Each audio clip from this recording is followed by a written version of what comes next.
Good morning. This is a review of year one of the Delhi Board Atlas. I'm Arnav Gupta of the Atlas core team. Survey period for the first session was January and February for winter and May and June for summer. The site selection was identical to Kerala Board Atlas.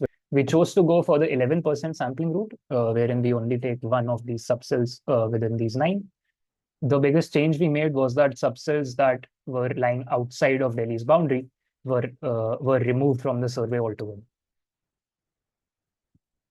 This way, we get 145 subcells to be sampled, which is around 10% of Delhi.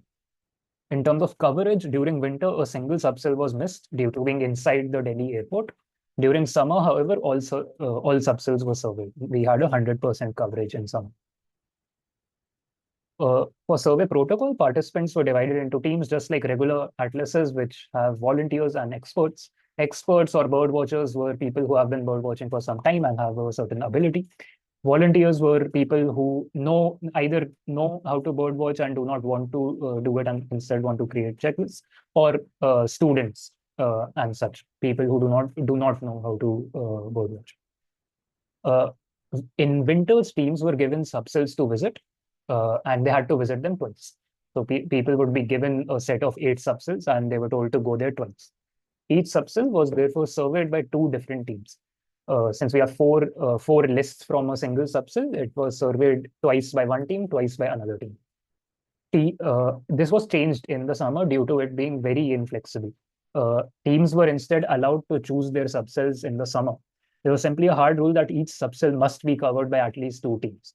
The core team simply called it out in case we felt like a subcell was going to be covered by the same team. No subcell was visited more than once on the same day. This is a common rule for both winter and summer.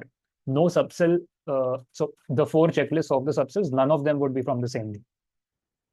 Now, certain changes we've made to the usual bird atlas formula is that instead of checking the checklist after the atlas has concluded or atlas session has concluded, we check it on the same day, at least in winters. This allowed us to resample subcells within the atlas duration rather than afterwards. Map sharing via Google My Maps. Typically, you would give KML files. We feel that is on iPhone it sometimes doesn't work. On Android, people may have trouble. What we feel is that since Delhi was an urban place and a big city, people usually 99.9% of the time have internet access. Therefore, the Google My Maps link works. So people would simply be given the links to subcells and they would go and serve.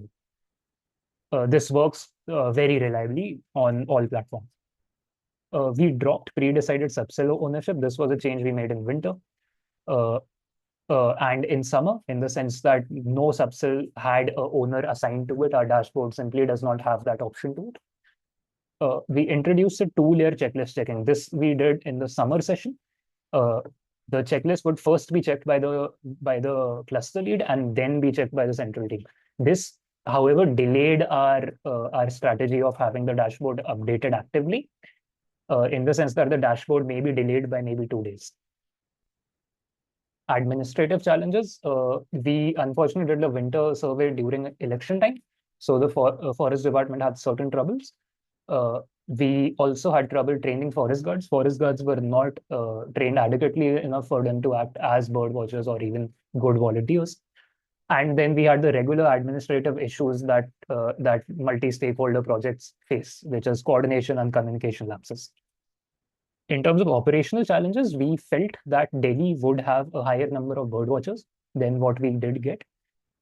Instead, we found that we have a very high number of volunteers and not enough bird watchers. Also, the volunteers are not spread equally. Volunteers tend to are biased towards living in places like South Delhi.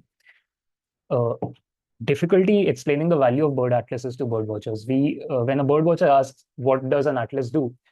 And I show them, say, the maps, which are the typical output of an atlas, they do not sort of pay much heed to it because it's not of value to them.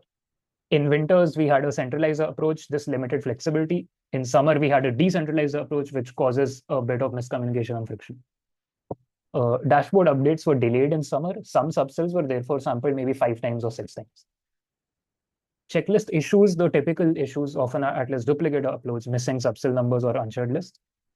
And then the airport issue of there being a subsil inside the airport, therefore we can't access it. This was solved in Summer, of course.